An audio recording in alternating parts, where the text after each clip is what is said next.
I'm just in the bushes, just watching. I'm just All right. observing. Start us off, bro. No. You just hit The it right on power the of head. observation. We are on episode 5 of Cards Subject to Change. Thank you all for being very patient. We are doing our best to get on a consistent schedule. Finally got our shit together. Yes, we are finally back. We're busy. And as we always say, we aren't necessarily looking for a sponsor, but, you know, we this time have got some Buffalo Trace bourbon whiskey that has been wonderfully sponsored by the Front Row Mafia, who I will shout out to you, gentlemen. You are a group of some of the classiest fans that support independent professional wrestling like I've seen no other. Thank you for the gift. We're paying it forward today. All right. Salute. Cheers. Salute. All right. So I think the topic today was one that the gorilla over here kind of came up with something good. When the light bulb went off. We'll start with you, Maff. It was your brainchild. So what is, you know, where you want to take us on this ride? Moments, man. Moments that made the business what it is for you. There's so many. But if I could rewind to maybe 2 specific moments that just, you said, the light went off, man. And the first one, chronologically, I don't know if I have the timing correct or which happened first or which happened last, but I gotta go with Madison Square Garden, the Magnificent Morocco, and Pedro Morales, the title change, where Pedro got the hot jump on Don, and that was the first time that I ever saw a wrestler get beat with a heel get beat with his shirt on, and it was just shredded to pieces, and the only thing left was half of the shirt on his neck and his shoulder, and he was walking off the apron, and he fell through the announce table. I went,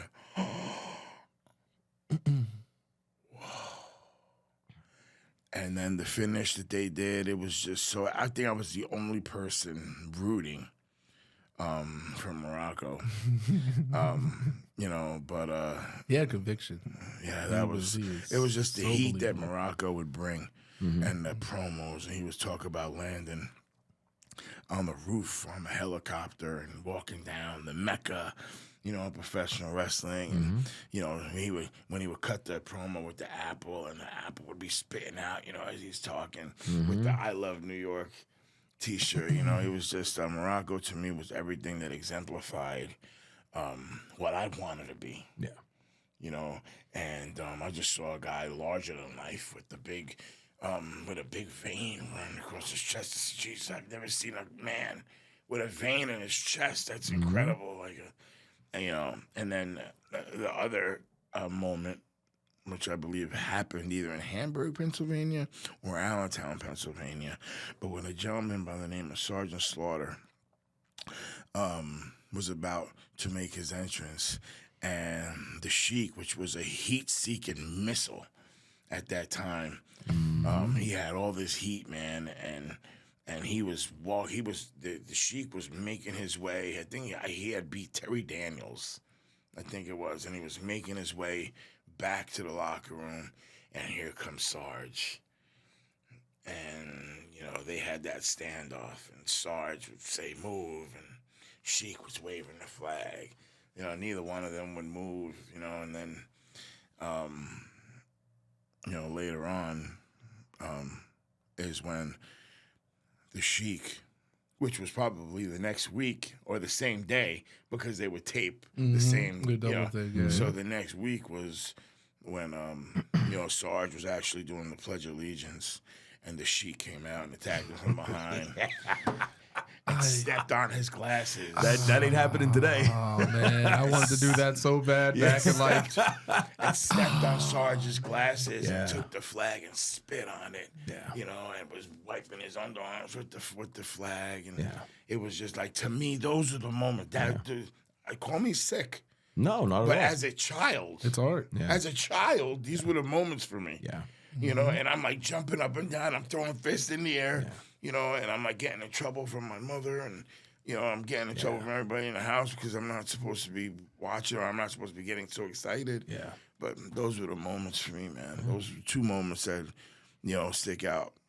You know, besides the obvious, you know, to me, everybody remembers, you know, Foley. Not Foley, I'm sorry. You God about bless to say you, Foley mate, off the wherever you cell? are. Were you about to say? No, everybody talks about Snooker coming off the cell. Oh, yeah, yeah, Morocco. yeah. Mm-hmm. I'm thinking of Snooker coming off the cell and missing on Bob Yeah, I'm Backlund. not, yeah. Backlund was so like, much. Whoa! He was so much more fun than people give him credit Yeah. for. You know, but that was, you know, those are the moments for me. What you got, Darius? Do you have one or two moments that really kind of the light bulb went off for you about the industry? So, you know, and I've said this before that I had started watching wrestling with my great grandmother, and she was just an old school lady. You know, She'd be in a rocking chair, and we'd be watching wrestling on Sundays. And she was always, you know, the Ric Flair, and I saw that myself. I loved Ric Flair. He was the one that captured me of all the pro wrestlers. The art of wrestling, all of it captured me when I was 2-3 years old. But Ric Flair, in particular, just the way he looked, but not just the way he looked or dressed, but the way he talked and the way he backed everything up, and the way that he was more of what he said he was. You know, and my great-grandmother didn't really feel Hulk Hogan because it was like, all right, Hulk Hogan would say one thing, but then he'd go in there and rake the face, and he'd go in there and he'd rake your back. And it was like, well, if you're this, you know, this front-running man and this person that kids are supposed to look up to, why are you kind of raking the face and why are you raking the back? And these are things that I just kind of saw when I was younger, too. Yeah. So Rick, for me, and if there's a moment, I think of the Four Horsemen tracking Dusty down in the car and putting his arm in the door because to me it made sense because the thing about Ric Flair is he made a champion feel like a champion or a championship feel like a championship. When he was world champ, the title just seemed bigger. Everything just seemed larger, everything in frame. And Rick defended it, and he said he was going to defend it. He said he was going to do whatever it took. And he had boys to make sure that whatever needed to be done got done. Yeah. And to me, that's somebody who's saying, well, you may not like the way he's going about it, but he's not losing this belt. He's not losing this championship. And Dusty was a threat. So to see just the whole thing of the perspective of how you're kind of in the car with them, and you see they're coming up to Dusty, they pull in the lot, and it just the authenticity of it, and to me, it just felt so gritty. You know, you could see something be filmed like that today, and it wouldn't come off the same way. Yeah. It was so real to me, and that's a moment that I was like, wow, this is so much bigger than just what's going on in the ring. Yeah. I mean, this is a man that is surrounding himself with people. Both wrestlers, managers, J.J. Dillon, he's making sure that he is fortified. This belt, this championship, this title means so much to him that he's willing to flag a man down. Yeah, no, put his arm to neutralizing the bionic elbow. So there's psychology in this. Yeah, and I think that's what misses with a lot of stuff that people don't necessarily. I mean, we pick up on it because of the industry. Sometimes a lot of people miss. Oh, well, they just they tracked him in the parking lot and they beat him up. But there's a reason why. Why did they go after the right arm? Oh, it's because the bionic elbow. There's a reason why Dusty yelled, "Make it good." It's because you better make it good, or I'm coming back for revenge. That's a great moment. It really is. Yeah, that's just the legitimacy of wrestling. Yeah. I've always, even from the earliest of my youth, that's what always captured me. Yes, the art, but the legitimacy of it. Fighting, warfare. What are you fighting for? Yeah. Every time you get in that ring, That's what I got from it. So for me, the earliest moments was, and kind of similar to you, my grandfather loved watching wrestling. My family emigrated here from Italy in the 60s. They made a business for themselves. And my family coming from Italy, my grandfather loved, who's New York's hero? Bruno Sammartino. That man could do no wrong. The bear hug. And and we all remember as our childhood, he used to be on MSG Network, right? I think it was Friday or Saturday night. And I think, I don't remember how old I was, but I was very, very young. But I just remember my grandfather watching. I was playing with my toys. And I remember the match to this day. It was Baron Miguel Cicluna against SD Jones. And I just look up because I heard my grandfather, he would jump off the chair, he would yell at the TV, and just the way they were. You know, you believed it. It was real.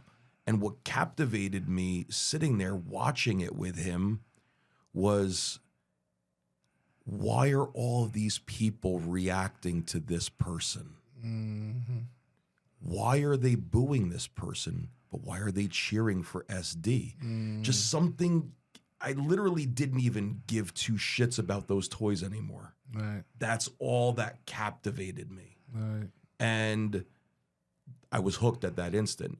My grandfather passed away young, but it literally stopped with him and started with me. Picked up the baton. All the way through my childhood. Growing up, on the Northeast, you always got WWF, but somehow I got NWA too. And I found it. By flipping channels, and it was this different style, but you couldn't take me away from that TV. Most kids wanted to be out on Saturdays and Sundays riding bikes with their friends, wanted to play. No. I was front and center in front of that TV. I did not miss an episode. And my parents will probably watch this. They know I thought I was working them, but they were working me. You know, going to church every Saturday or Sunday. I don't feel good. You know why? Because 6:05 on the Superstation was Power Hour. Was Saturday night. 12 o'clock on a Sunday and Saturday was Wrestling Challenge, WWF Superstars. But then the moments that got me with that, like, I loved watching it, but for some reason I gravitated to the villains. I don't know why, but I did. Yeah. Did you ever did the work? Oh, dude, I did everything. Even to get out of school, it was. And then find out at 6:05 that the show is being preempted by the Braves Braves game. Yep. The runovers. Yep. The runovers. So now I got worked by the Braves instead. But oh man. Then you sit there like, yep. Yeah, 6:05, and you will be there 6:04, and you're waiting for this thing, and then 6:08 comes, 6:09. This baseball game is still on. Yeah, that's not new for people that for people that just got into wrestling the past few years. But moments that captivated me more so started with WCW and the promos. After they would leave the ring and they would go to the podium with Crockett and with Shivani. I mean NWA. Yeah. And the moments that always stood out for me is, akin to the Four Horsemen, is Arn Anderson. I don't know why. I loved Flair, but I felt like he yelled too much. But that was just me as a kid. Arn resonated with me because he would talk monotone. But there was something about his authenticity that got me. And then the other moment for me that really kind of put the two in between, I go back to Slaughter. The whole Slaughter turning heel thing in 89, 90 with the Iraqi war. Oh, man. And just what got me the moment was the promo segment where he literally set Hogan's shirt on fire. That was so awesome. That was supposed to be the flag. The flag, yeah. That moment got me that I was like, as much as I loved wrestling, that moment said to me, anything else I may have watched could have been questioned, even though at that time I still fought my parents tooth and nail that this was 100% real. But that moment was real. Yeah. I had never seen fire in wrestling before till that moment. And that moment was the hook that told me, that's what I want to do someday. It meant a lot more in that moment than it has in other places. Because then as I went throughout my childhood in high school, still have my high school yearbook, and everybody wrote in there, most likely to become WWF champion. They all knew how much I loved and wanted to talk about wrestling. And to a degree, it kind of made me a loner because not a lot of kids in my class watched it. I was kind of the oddball, but I never let it affect me. Like, my eyes are on 605 on a Superstation, finding a way to get a hold of the pay-per-view tapes at Blockbuster and just wearing them out. And I don't know if it was for you guys too, the same thing for me, but I feel like subconsciously watching so much wrestling, rewatching the same events over and over and over. I cannot tell you how many times I must have rented WrestleMania 6 from Blockbuster. Just that Hogan Warrior main event. And I think subconsciously, when I got into the industry, I almost felt like I kind of had a minor understanding of the industry and how it all worked, even though I knew nothing. But I felt like, okay, wait a minute. I've watched enough of this. This is how you hit the ropes. You were completely wrong. But in your mind, subconsciously, it's like, you think you understand it. But I can do this. But There's a familiarity. But that set me up with that confidence of, I can do this.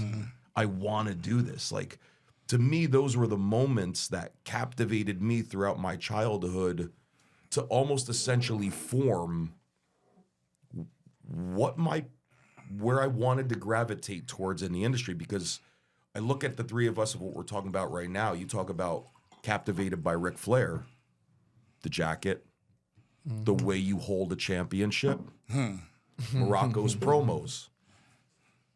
There's a little bit of Morocco in your promos. There's times where you're spitting. There's times where you're monotone. Frothing at the mouth. Yeah, there's times where you're doing what you're doing. With me, with my promos, getting to understand Arn Anderson promos now and being in the industry. And the finger point. The finger point. But also, Arn Anderson always started his promos a lot of times with an analogy. And to bring you in. And I took that. Yeah. So a lot of times I start my promo off with an analogy, with a quote, something that almost steers the audience in that direction right off the bat to kind of know what I'm talking about. So it's very interesting to me to hear the two sides and my side and see where we are in the industry today and what kind of helped bring us to where we are today because of the influences we had based on the moments that occurred at such a young age that embedded in our brains that we don't even sometimes even think about until you kind of deep dive at this point. Yeah. Bockwinkel was another one too to add that I grew into. Just because of his ability to analyze and assess the situation. I mean, you always knew why he was wrestling. He always made it, and that's what I felt like the art of the promo is what is your match? Why is it happening? And that man could always tell you why he was wrestling somebody. He could take it back months, weeks, sum it up within a few minutes, but he can take you back months for a few that he did, and he says it in an articulate way. He's demeaning to you. And he doesn't explain further. So if you don't get it, then you're left out.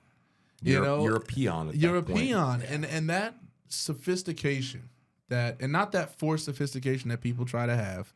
You look up a few words and then you think, no, that's not how the promo works. Come on. You can't cheat sophistication. You either have it or you don't. And his chest was up. The way he was holding the championship. Even if he was coming back from a match, he didn't hang his head. He'd keep it up. And he would speak in a way that was like, wow, this guy's not sweating at all. The towel. Right. And then and it was amazing because with all the people that Bobby the Brain was with, it was like he didn't need Bobby, but it was like it was great that he had him. They were for each other. But it was like a connection. It was like they were a match made in heaven. And they just knew when to start and when to stop. Nick could set him up and you could just almost see the ball get thrown up and then boom, here comes Bobby to spike it. And it was just, that's the art of a promo right there. So it's like to kind of take those two. So you had the Flair, who was the passionate, but still smart promo. I think it's an underestimated promo when you really think about it because he was saying a lot of great quality things in there. Absolutely, yeah. But then you have the sophistication and straightforwardness, the directness, the sophisticated directness of a Bockwinkel. And to me, it's like, that's that air I want people to smell. So whenever I hear it on commentary, and listen, when I do watch matches back, I am listening to commentary, and I'm like, all right, let's see who's catching that. And when I hear a Bockwinkel or a shade of that, that's how I know I'm doing my job. Yeah. Because I looked at that man and I said, that to me is what professional wrestling looks like. Yeah. You know, and he was defending. He would get out of that championship match if he had to. He'd take a count out. He would take whatever. He'd go a time limit draw, or he'd stretch the guy out long enough. I mean, he wrestled like a champion, and not a lot of people wrestle like a champion. If that makes sense, they don't utilize the rules, especially if you're an antagonist. Right. That man utilized the rules. He made you remember every single time he stepped in the ring that he was the defending champion, and you had to beat him to get that championship. So yeah, and you talk about like the promos and the way he would speak. And for me, a lot of where my moments came from were the guys that were legitimate but over the top. They knew how to mesh the two together. Like, for example, Rick Rude. Right. Over the top in the gear, over the top in the cell. I mean, no one took an atomic drop like Rick Rude. The facial expressions. And then you go into, and then that's where also my love bled into for Terry Funk. The legitimacy, but the over the top in the cell, the over the top in the facial expressions. And then getting to understand in the industry now, when I learned it, what he was doing. Learning how to make an ass out of himself while still getting himself over with the crowd. And understanding that it's okay to put egg on your own face as long as you know how to keep your heat. It don't matter. And that is such a rare art form because, again, you look at a Bockwinkel, you look at a Flair, you look at a Morocco, you look at a Funk, you look at Arnstead. Each one of them have their own unique personalities and their approach to the industry, where as heels, they knew how to get egg on their face and still keep their heat, and literally making the baby face without even having to have them touch them. The art of it. That's you're jumping down the rabbit hole now because well, you know what? Drink up. He's got a whole bottle to go down this rabbit hole. Because you just said something, okay, that just resonated with me, real big, okay. Dude, it's a huge miss in today's indie wrestling, okay, and that's what we're here to talk about, right? Indie wrestling, right? The wrestling that we are in, the wrestling that we are watching. Right. You know what the wrestling we were a part of? I've never been in Mania. I've never had my moment. But the Indies is my territory. Okay. And it's our territory. It's what we know. And I'm proud of it. Okay. Now, what you said, there's a good guy, there's a bad guy. It goes biblical. Goes way back to the Bible. Good versus evil. That's what every territory, that's the strength of what every territory has ever been built on. Good versus the evil. Then there's the neutral. That's the man in the middle with the stripes, the referee. Thank you. It's the good versus the evil. It's biblical. Okay? Now, when a heel is talking to a babyface with conviction, and he believes in what he's saying, and he's looking at that babyface, and he's talking to him. Okay, at that point, somebody has to know, hey, I gotta let this man ride. Right. Okay, Ride the light. Let's go. I gotta start selling what he's saying.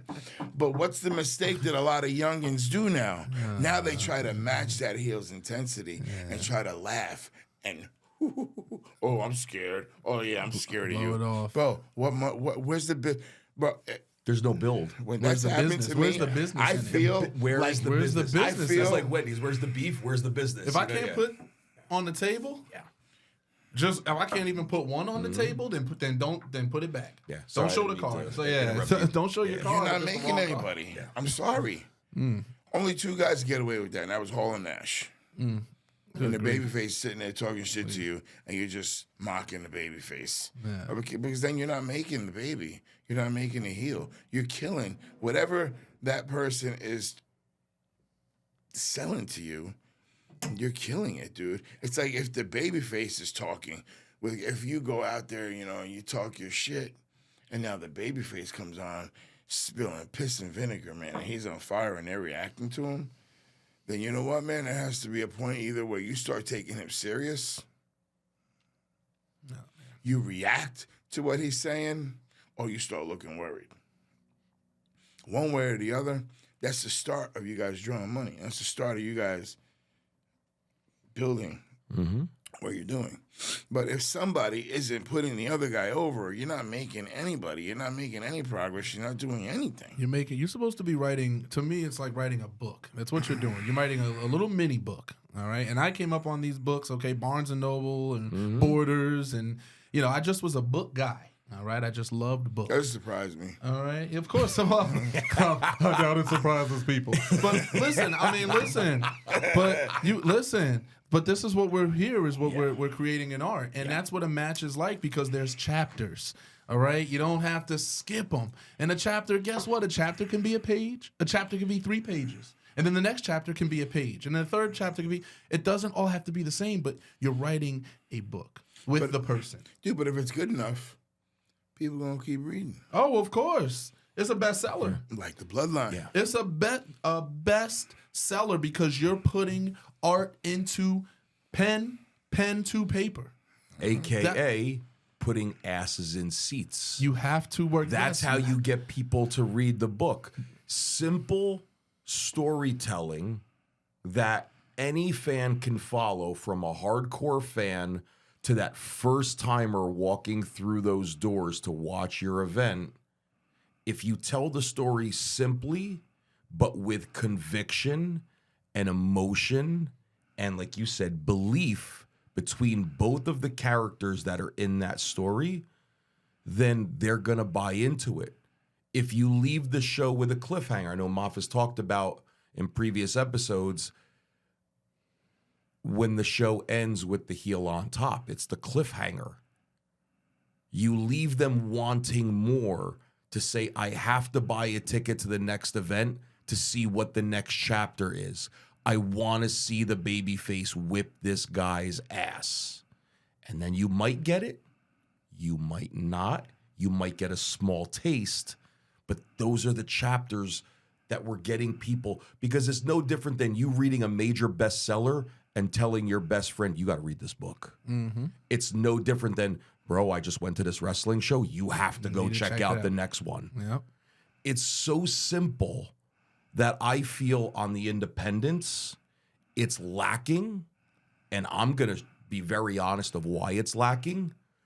We have too many people running events in this industry. I'm not talking about the East Coast, in the industry as a whole, who have no business running events.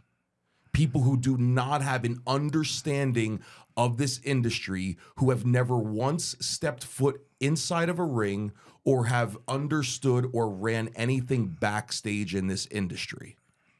Who's checking them at the gates? Nobody. That's the problem. And very simple, it's also those individuals that want to, quote unquote, book their dream matches that are in their head, or they just want to play promoter. And what ends up happening is it dilutes the industry overall from all of the real people that are trying to bring this business to an area that is plentiful for everybody, where everybody can have a piece of the pie.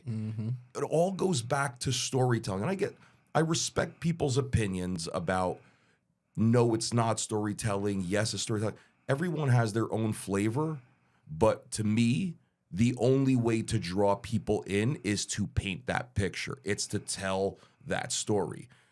Like you said, why are houses up for major companies? Stories. Foundation. Right. At the end of the day, when you're going into a high quality museum, are you going to see the Mona Lisa? Are you expecting to see the Mona Lisa? Yes, you are. You may not sit in front of the Mona Lisa for 5 or 10 minutes, but if you're going to a state-of-the-art museum, you expect to see or know that Mona Lisa is there. You expect to see it. There is a foundation to follow. All right. And that's why we have to be very, very careful with this wrestling is for everybody message. We have to be very careful because we are not respecting the word everybody. We're just saying, yes, wrestling is inclusive. Yes, wrestling is for all demographics. Yes, wrestling is for all cultures. Wrestling is not for everybody. Yeah. It's just the way that it is. Not everybody is fit to do what we're doing. No. Not everybody is fit to tell the stories and to commit to the character and commit to the bit and to do what we need to do to put money on the table so that we can create something bigger. I've always month after month. Yeah. I've said it to you. I've said it to Maff. Wrestling is for everybody. It's inclusive to everybody as a fan. Be a fan all day long, love it, watch it, embrace it. But to actually say wrestling is for everybody as a performer, I disagree. Because, like you said, not everybody is physically, mentally, and emotionally fit to handle what this industry throws at you from day one. Immediately. I've seen it with my own eyes. You've seen it. Danny has seen it. We've seen the people, and I always ask people all the time, is it your dream or is it something cool you want to try? To me... Is it a hobby? Right. To me, if it's a hobby, you might be great at it, but are you putting your full weight into it? To me, if it's a dream, like anybody has dreams of being a police officer, a lawyer, a doctor, firefighter, whatever it is. If it's your dream, you're going to stop at nothing. You're going to make it your priority, and you're going to find out and learn how to be great in every aspect of that to achieve your dream. Most wrestlers, and I've seen it from day one when I started, most people who get in our industry take one bump and realize it's not for them. Get up and leave the ring. Some will last a month. Some will last a little later. Some may last even further. And once they, quote unquote, graduate from that school, many of them start to veer off in that level of complacency. And you see that they don't put a lot of the effort into everything, right? When I think moments and I think I want to be Arn Anderson on that platform cutting that promo, how do I get there? And if it's that dream of yours, you will stop at nothing until you are on that platform or some major platform doing that. To me, today, do you need a piece of paper to justify your career? I don't necessarily think so in the social media era that we're in. You can make quite a name for yourself and do very well without having that piece of paper. Ask anybody who meets me sometimes, oh, you team with Dan Maff. What's he like? He's a legend in the industry, a legitimate legend. But that's what I mean, right? If you want to be the very best and you truly want to be a part of this industry, you cannot half-ass even one aspect of it. And that's where, to me, when I think of moments of the industry that I grew up on or got to be a part of continues to fuel me.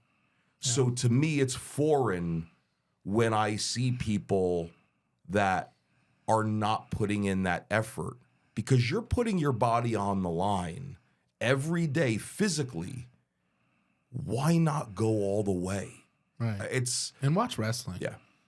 Watch wrestlers, because sometimes you hear wrestlers say, oh, I don't watch wrestling or I don't stay up to date with it. And to make it seem like it's almost like you're too cool for it, or you don't have the time for it, Or you've learned enough. or you've learned enough, or you're so busy training that you don't watch it. But it's like, how does that work? I mean, watch wrestling, know what's going on, know what's going around, know who you're performing in front of. Look at your crowd.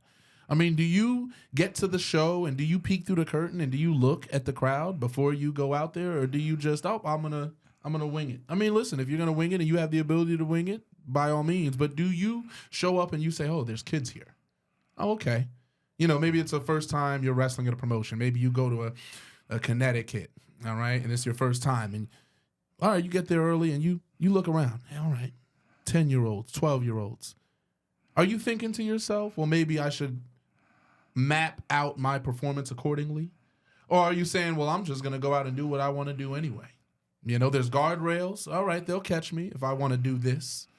And it's like, fine, but do you know who you're performing in front of? Right. Do you know what your mission is? And that's the point, again, going back to promos, is when you're doing a promo, you're selling your match. You're selling what's going on, why you're doing it. What is the reason that you put your boots on? What is the reason you put your gear on? So many people that will message me or talk to me, they're trying to find character or their deeper self, because they put on their gear, they put on their boots, but they don't know why they're doing it. Other than getting the highlights, other than hitting that move that they want to hit, why are you a professional wrestler? Please. What you got, bro? Three things. Mm-hmm. 3 words. Hell yeah. Lack of patience. Want it immediately. Lack of patience. Quick. Yep. Let's talk Instant about gratification, right? Overnight success. Like you say, let's talk about it. All right? Yo, from the top. Let's start at the top. Mm-hmm. Okay. And let me tell you something. This podcast is in no need or no indication of burying anybody or talking about anybody. We are just outlining the obvious and things that we know and we see. We are in it because we're on the ground and we're leading the charge and we are the good soldiers in the fight. Okay? Yeah. Because being an indie yes, we are. performer, okay, you are in the fight because you're in the struggle. Yep. Okay, we work every day. We go to work. Sometimes we go to the show. We wake up the next day and go back to work. We're not making a lot of money. Okay, a lot of times it's a lot less than what we want. Sometimes you got to settle. You know what I mean? It's tax-free income, however you want to look at it, however it is. The grind is real, okay? It's not about money. It's about love. Because I am still doing this at the old-ass age that I'm doing it because I love it. You do it. You don't have to tell me you love it because you show me that you love it. You, okay? You have this running through your veins. You love wrestling more than you love yourself. Yes, you do. Valid argument. Yeah. Valid argument. Okay. Now, starting from the top, okay, it is the promoter, okay, because I have seen promoters who have lack of patience. Okay, there's a certain promotion that you and I set on its ear. Man, we set on fire. We did some really bad things there because we understood the fact that we are what is needed to be had. And I've said this conversation to you many times. We are the necessary evil in every story. Okay? Darius Carter is the heel that every company, every show, every promotion needs. I can confidently say, and I could look into that camera and I could say to any promoter, any young guy in the talent, any young guy out there, any young talent out there, these 3 men at this table, you take any promotion, you build around us. Okay, and I'm not saying this because, you know what I mean, I'm on some shit. I'm on some me shit right now. No, I'm saying the facts. Okay, we looked the part, we dressed the part, we walked the part, we worked the part. My shit starts when I walk out of my car. Okay, I'm mentally focused and I know what I'm doing. I take my table, I know it's time to go to work. I know it's time to produce. I ask what's in front of me. I ask what's ahead of me. I ask what's beyond me, and I ask where we're going. And then I say, okay, this is what we're gonna do. Okay, right now. We set this promotion on fire, and we went out there and we made ourselves the necessary evil. Okay? Promoter did not even address what we did until 3-4 months later in a half-ass interview with a handheld camera. Okay? That is not how you follow up a situation in your company or a promotion. Okay? Now, maybe it would have been handled differently if you were in the angle, but since you were not in the angle, okay, you did not invest your full attention, your full energy. You did not invest all of your resources into that angle, which could have really filled that building up and put asses in seats, okay? And why I can talk about putting asses in seats? Because I have attested to it, okay? I worked for a man named Fat Frank. He put me at the head along with Monster Mac, okay? We were a tag team that was closing out shows long before tag team wrestling was cool, long before the Briscoes, long before the Backseats, long before anybody else, okay? I worked for a guy named Gabe Sapolsky, okay?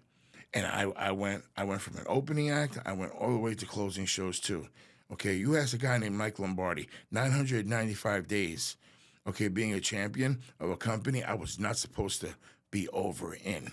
I was over. You ask WrestlePro, okay, all right, who puts the nail in the coffin over there and who did it for a real long time, okay? You're looking at him, okay? I speak because I have a foot in this game and I have some stink in it. Yes. Okay?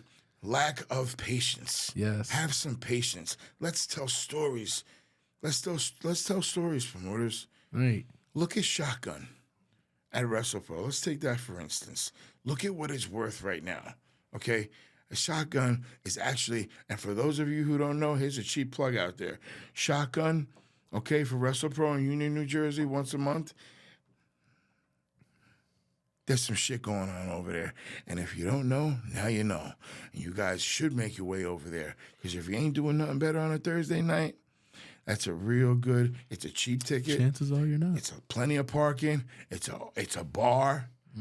Okay? And it's a small community of wrestling fans that are putting their shit together and they're getting invested in the stories that are being told. Why? Because there is no lack of patience. There's a lot of patience there. And the guy running it and the guy heading the carriage there, he's got patience and he knows what he's doing. I'll say that with Warriors too. We can shout them out too. That's it, Warriors too, yep. Because that's a home promotion for me since my place of my home of BWO, went defunct about a decade ago. Warriors of Wrestling basically had been the home. So that's Staten Island, that's Brooklyn. So, if we're going to do a name drop, I'll do a name drop for them because that's basically the home for me. Yeah. That's a place where I came in there 2014 doing a studio taping at their training facility. Mm-hmm. I did one of those and against Joey Ace, who was the No Limits champ at the time. So he was their mid-champion. Boom. Next thing you know, on the roster, Battle Royal showed out what I did. Singles match. Okay, by the way, when you get a singles match, when you're starting with a place, that is a major compliment. That means that a place believes in you. That means that they trust in you. Mm-hmm. You're not one of 6, of 5, of 4. You're one of 2, okay? So to be trusted with that, 2014, 2015, had the championship move forward. Boom, 2019, win the first heavyweight championship from Sonny Kiss. A few months later, Sonny Kiss goes to AEW. Boom. All right. Did what I did. Now, 5 championships, 5 heavyweight championships, more than anybody in that company's history for 14 years. The point is to go in there and to make it work. I don't need to sit in the office. We don't need to sit in the office. We don't need to go online and say, I deserve this, I deserve that. Why don't I have this? DMing people. Why don't you go out there? Why don't you make sure your promos are the best? Why don't you watch the other promos on the show and say, well, okay, these are good, but I've got something for them. Why don't you watch the other matches on the show? Make sure you're doing something different. If you want to be the best, if you want to be championship quality, it is in you. It is in your ability to review your product, to watch your product, to know how you can contribute best to that product. Boom, next thing you know, I'm champion.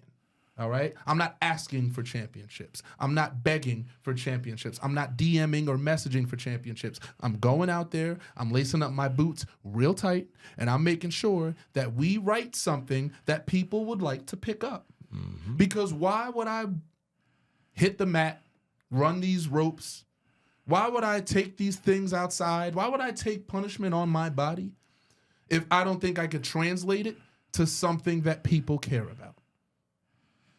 What are we doing this for? What are we doing this for? Darius, but you're something. You are a talent. You are a champion. Mostly every company that you go for, you're working at the top of. Okay, for a reason. You've put in your time through trial and error, through I wrestled you along the way. situations. Yes. Through situations. Yes. Okay, you're the guy, and you are over Thank you. because of patience. Okay, now how does that young neophyte, how does that young warrior, how does that young up and comer say, "Hey, shit, I want to be in that main event mix too." Okay, here's the deal, guys, and I'm talking to all of you. This is the light bulb coming at you Here it right is. in the face. Here it is. Get over. Yes. Because once you're over, you're over.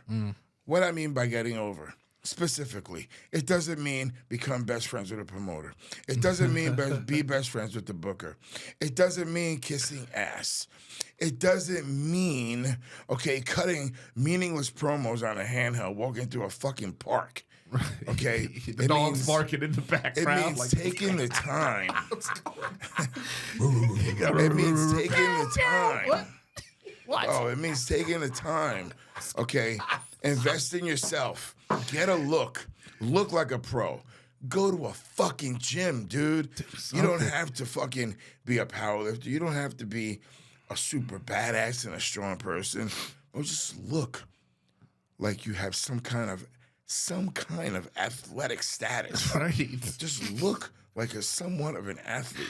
If you do not have the genetic makeup, because not all of us do, like myself, invest in your production. Invest in your presentation. Invest in a pair of fucking boots. Invest in wrist tape. Invest in a jacket. Invest in something that you can call your own. Get over. Work at your work. Work on your psychology. Yes. Because no one is going to hand you a main event spot against Darius Carter. No one is going to offer you a spot to take Darius's title. Okay? No one is going to offer you a spot to main event against Santa Slaughter. Nobody's going to offer you a spot, to work with me. Earn your spot to pin my fucking shoulders to the mat, because motherfucker, I ain't giving it to you. You gotta fucking take it from me.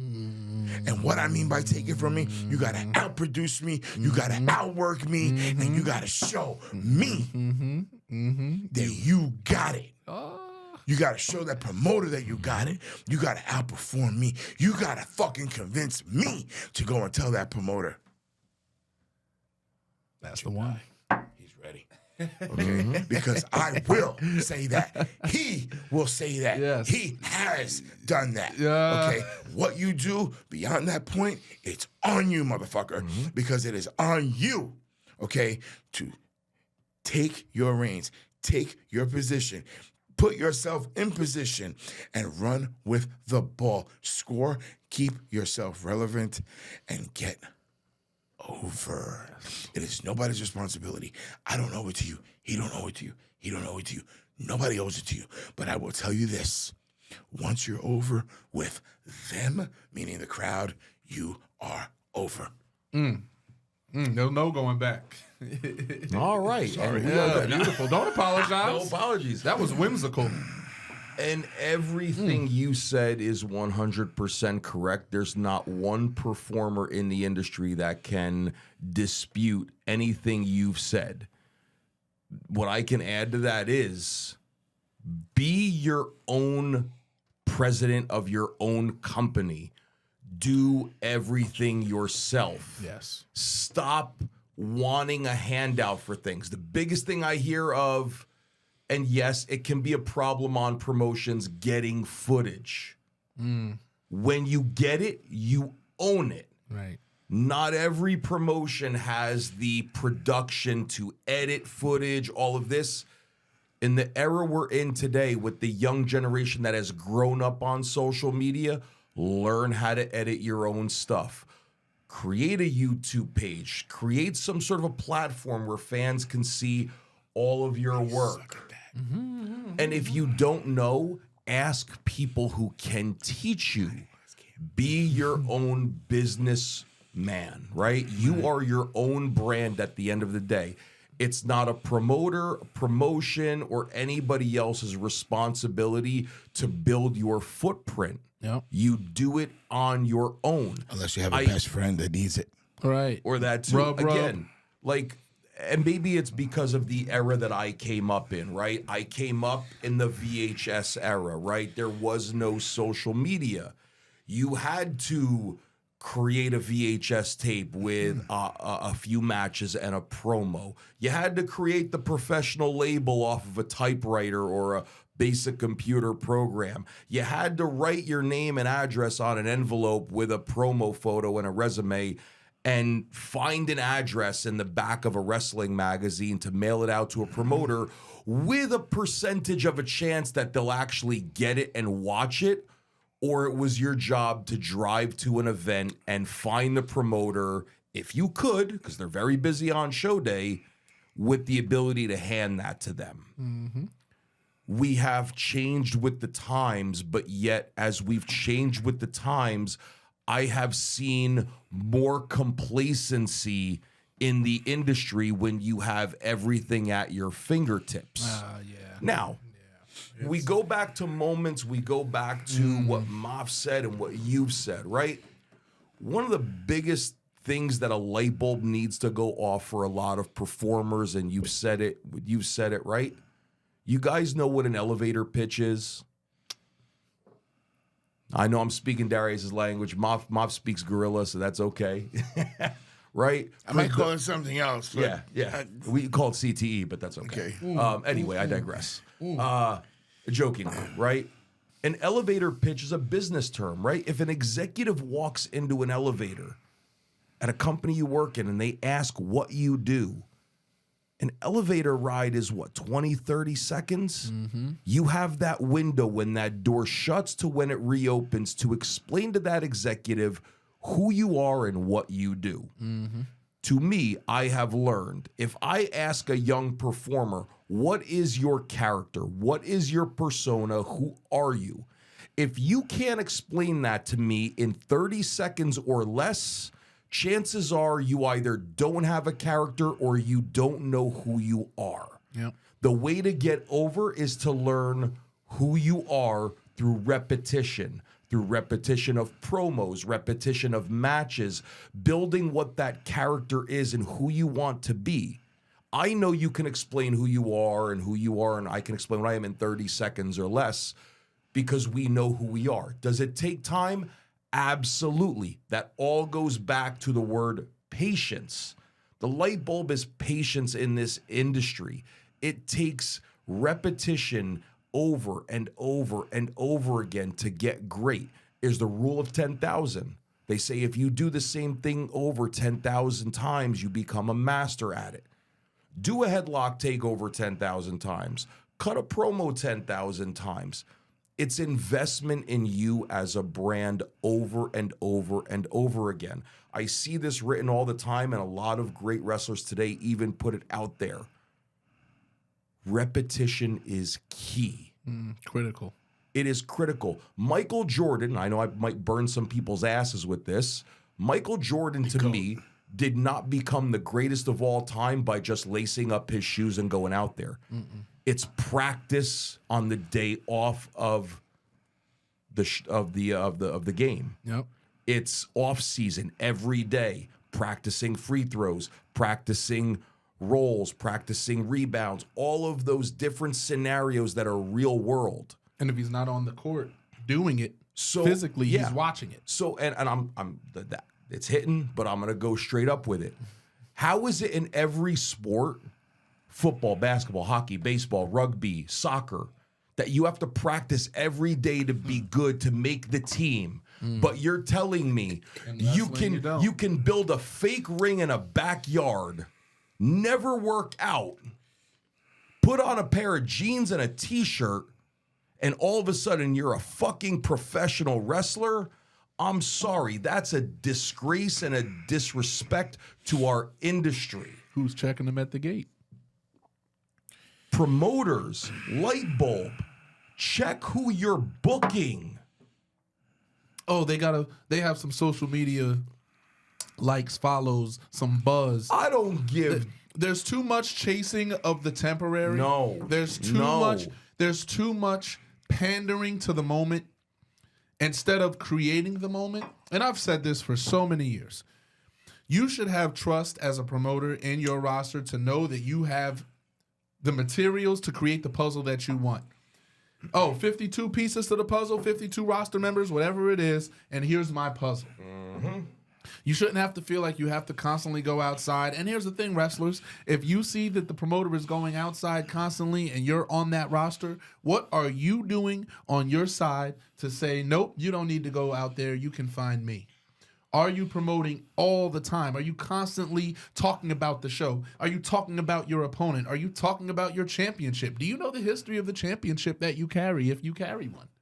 Maybe you're a champion. Do you know who carried it a year ago? Do you know who carried it 2 years ago? Who was the longest reigning champion? Who had the most defenses? How do you stack up against that person? If you're asking yourself, how do I do a promo? Assess your place. Where are you? New York. I'm at this promotion. Here is my champion. This is my first time wrestling in this venue. Boom, you have 5, 6 things immediately, topics to go off of. If you care about this, if you love this, you will connect it, your synapses will flare, and it will just flow. If you've been at a promotion for a long time and you have not been in a major position and someone else comes in who now gets put in that position, shouldn't the light bulb go off and say, I need to figure out why that person is in that spot? Boom. So I'm going to watch everything they do. And I don't mean just watch their match. Watch how they walk in the building. Watch how their gear is packed. Watch how they put their gear on. Watch how they walk to the curtain. Watch everything they do on their entrance, everything they do on their match. Watch when they walk back through the curtain. And if there's a backstage segment, watch the post-match promo. Yep. If you want to be the best, you have to study the best. And I'm not just talking about people that are on national television. Watch the guys that have been there on the independents, because that's where everybody starts. You want to make it to TV, be the best on the independents. That's how they find you. And Maff said it. And that's a testament, and that's what I live for. When Maff says, hey, Darius, I'll see you at a promotion. You're at the top of that place. I'm not coming in at the top. Guys, don't think you're going to come in at the top. Don't think that's owed to you to come in at the top. I should be in the main event. I don't come in with that mentality. I say I will be that main event level no matter where you put me on the card. What is your return rate?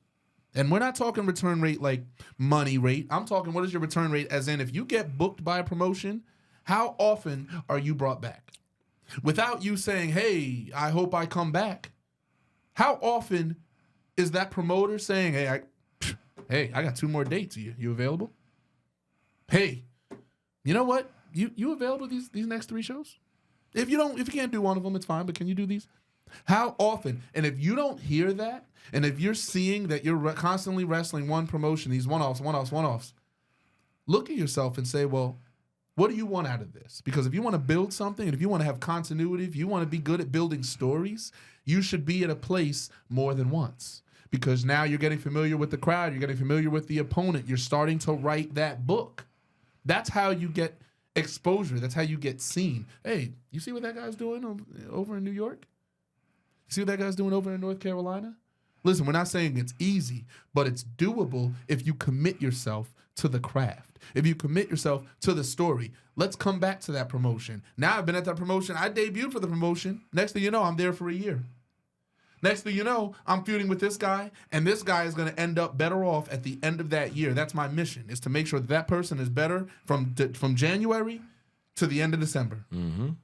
By the time I've separated from that person, we've moved on from each other, they can say they are on a higher level. Mm-hmm. I'm going to take care of myself. We're going to take care of ourselves. But we are going to take that person.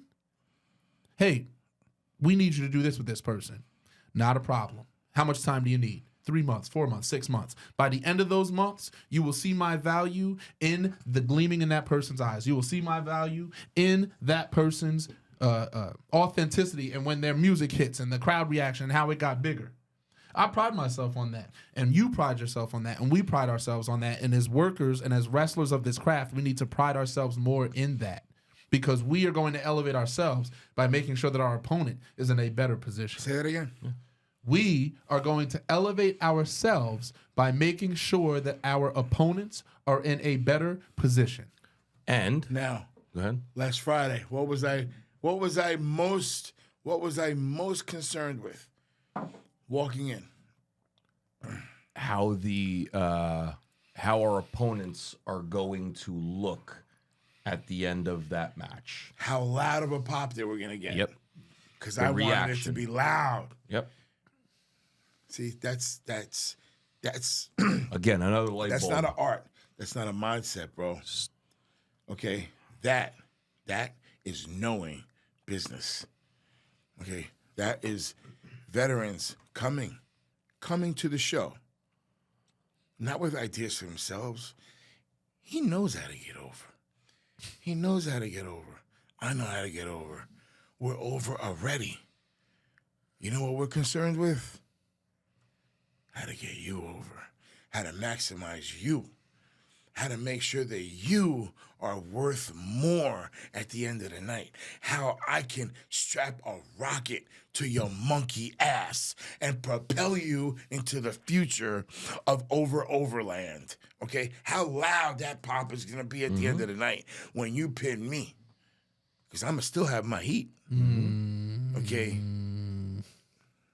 We need people to make money with. Right. I'm sorry. No, stop apologizing. We're just vibing here right now. We need people to make money with. This is the mindset of, okay, this is, I want to be the best. I want to be number one. Okay, great. We want to be number one. But we need the other person in order to paint that picture.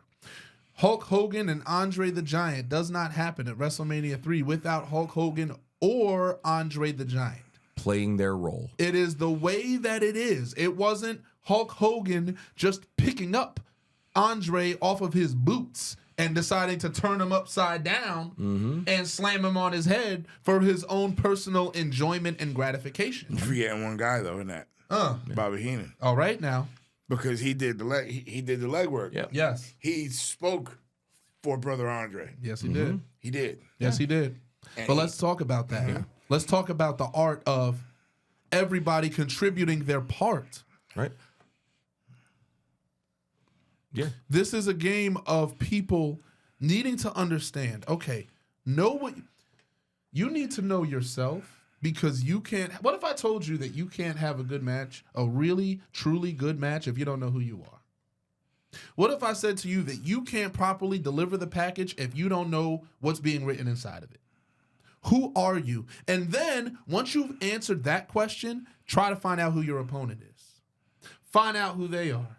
And then once you do that, you put that together and you create a masterpiece, or something as close to a masterpiece as possible, regardless of their skill level, regardless of their technical ability.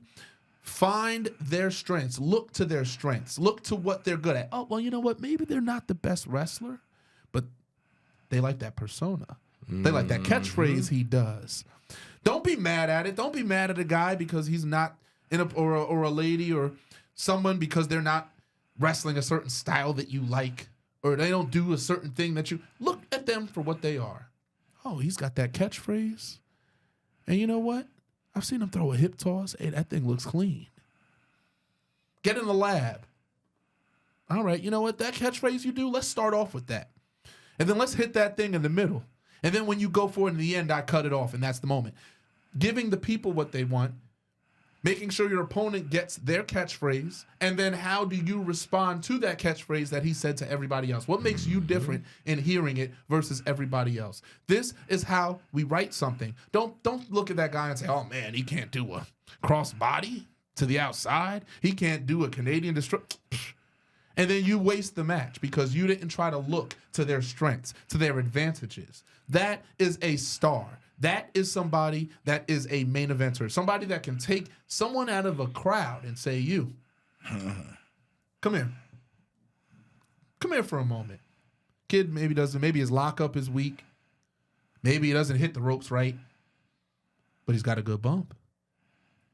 And you've seen him throw a crossbody in training. Mm-hmm. And you said, and you seen that kid, he's got a good arm, throws a good punch. That's it. You've got a crossbody, a good punch. You got a match. But you've got a match. Stop saying you don't have a match or you don't. Stop complaining. Stop giving up before the bell rings. This is to veterans, to young workers. I know you want to get your point, but to these guys alike, because I see too many people giving up. You see somebody against you, and it's not the person you want. It's not the match you want. So you go out there, you deliver something ho-hum, and then you say, well, and then you blame it, and you say, well, the crowd wasn't that big anyway. It's on you to deliver. I don't care if there's 30 people, 70 people. These people paid. You have a story. Go out there and deliver the best version of that you can, and stop making excuses as to why you can't. That's my piece. That's my piece. That's my piece. I'm gonna hit you no with more this, excuses. Right? You want to know what one of the things that gives me a proverbial, in our line of work, proverbial orgasm. Yep. The biggest pop you can get from a crowd possible, working with any type of talent imaginable. Getting the biggest pop with the guy that can go toe-to-toe with you, or getting the biggest pop from the crowd of a guy who probably doesn't even know how to lace the boots he just bought. We've all said it. We've all been in locker room situations with a young talent. Give me 3 things you do well, and I'll figure it out. But yet, in today's landscape, you've heard it, I've heard it from experienced performers, veteran performers. I don't want to work with that guy. Yeah. You have something better for me. Right. Or, hey, I was hoping to work this guy. I got to lose to that guy? I got to lose. Bro, what is the easiest way to get under anybody's skin is to tell somebody you don't want to work with them when you're being paid to go to that event and work with somebody. The biggest thrill I get a lot of times is when a promoter books me and says, I want you to work with this person to tell me if they have it or not. The trust in me. So now that means, like you said before, okay, what do we have on the table? Where do you want to go with this person? Where do you want to go with me? Right. And even if it's not really with me, it's for that person. I'm going to do all the business in the world as a professional to ensure, to the best of my ability, that person gets over, but I get over in the process so that the promoter would like to bring me back. At the end of the day, it's up to that individual to step up to my level. I get it. Yes, in certain situations, you have to bring yourself in ring down to a certain level physically with somebody to get them over. It doesn't mean in the entire story you have to bring yourself down. Yeah. You have to challenge that individual in a lot of other areas to come up to your level. Yeah, working down is dangerous. You know what I mean? Yes, in certain, we know physically like what they can't do. Emotionally and mentally, that's where you test that person. Are you going to step up to my level to where I know what has to go on in order for you to get over? The old honky tonk man phrase. Either we're both going to get over or I'm going to get over. It's one or the other, right? We always said it. Both hands work together in order to create business. If you are that passionate and you get the ability to get in the ring with somebody like you or like you, when they see you physically in that ring in front of a crowd, that's put up or shut up time for any performer, right? You're intimidating in your own right. You're intimidating in your own right. The light bulb has to go off for everybody.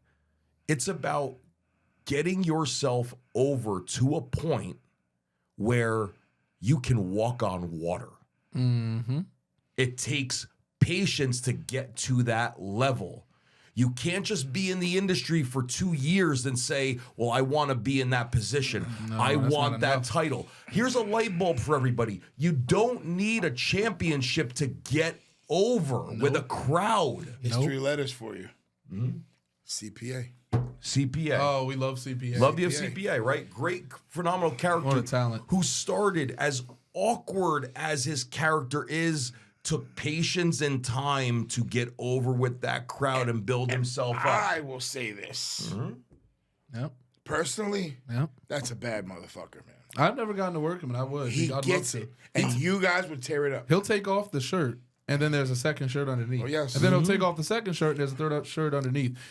And that version, it's like his version of pulling down the But straps. he gets it, bro. It's the art. He gets it. But He's this special. Right, but That your guy gets CPA it. knows who CPA is. And this is how you deliver a quality match. And you know how he did it?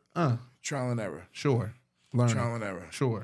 Trial and error, because that little brother never gave up. Walked on the coals. Wasn't afraid to step through the fire. You got to be able to walk through the fire, sure even did. through the wire. He did. Through the wire to the limit to the wall. I know we have to. We're kind of on the wire to wrap up. We gotta have a bottle filled up. We're trial. slacking. Yeah, we are today. We're slacking, but it's you know why? Because it's a great discussion. Yeah. Trial and error is everything in this industry. CPA is a testament to that. I can say confidently, I'm a testament to that. I have tried everything under the sun, being a character of somebody that I'm not. Over the course of the years of different characters, bright colors, dark colors, over-the-top personality, electrical tape. It takes trial and error to figure out who you are, but once you do, and that light bulb goes off, the sky is the limit. If there's anybody in this industry that wants to tell me you don't want to work CPA, you don't understand wrestling or entertainment, because anybody who is anybody can get over working somebody like that who not only is great in the ring, knows who they are, over with the crowd. For somebody who is not the most overly charismatic individual, watch a show he's on, watch his entrance, and watch the crowd go nuts. Watch your matches back, people. And when you're watching your matches back, look at the crowd and look who's reacting and who isn't. When you're doing a move that you like to do, look at that front row, all 4 sides. Is anyone reacting? Because if people aren't reacting, maybe you say, I'll cut that out next time. Let's focus on what the art is. If I'm painting something, is somebody looking at what I'm painting? Because if not, then I'm going to switch it up. This game is what you want it to be. This game is what you make it. Your character, your persona, what you bring to the table is what you make it. Please believe I want to cook with you. Dan Maff wants to cook with you. Shawn Donavan wants to cook. All we want is to put that thing on the table, turn that flame on, and let's cook. And let's hand that to that promoter and say, here you go. So that we can all make more money, so that the fans say, wow, I have to come back. This is what we need to, it's building business. Be the best version of yourself, not just for you, but for your opponent and for the promoter and for everybody involved, so that you can all make more money. Amen. Hallelujah. Let's stop playing games. Salute. Respect the craft of professional wrestling. Yep. Love the business, baby, because the business will love you back. That's it. Hello. Episode 5 came at you hot today. We promise. Spicy. We promise we are coming back sooner with episode 6. Thank you for being on this ride. We will see you next time. Episode 5, bitches.